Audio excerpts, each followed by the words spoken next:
Hey guys, welcome to my channel. In this video, I'm gonna show you how to fix the problem in PC.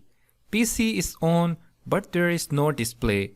I will show you in this video some of the easiest methods to fix this issue. Before beginning to this video, consider subscribing my Technosoft channel for more tech videos. Let's come to the point. As you can see, I am turning on my CPU button. It is working fine. All the components including all fans are working properly, but on my display screen there is no display. First method to fix this issue. First take out the socket from socket port. There should not be any current passing in your CPU. Then take out all of the RAMs from RAM slots. Those are installed on your system.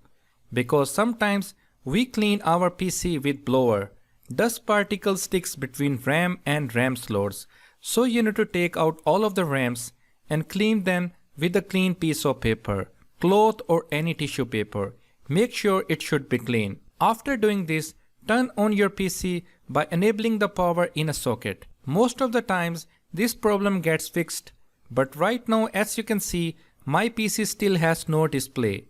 No worries, now we are going to try another method. Second method to fix this issue. Take out the CMOS battery from your PC and hold it for a few seconds and insert your CMOS battery in your PC. After inserting CMOS battery, turn on your CPU. By applying this method, now you can see display is back on my PC. So this problem has been fixed for me. For you, if still problem persists, then third method is to remove your graphics card from your PC. I'm not removing it because my problem has been resolved already. Just take out your graphic card and clean all dirt from it and plug it in your system. I hope these methods really fix your problem. For more queries and suggestions, let me know in the comment section. For more tech videos like this, stay tuned with my channel. Thank you very much for watching this video.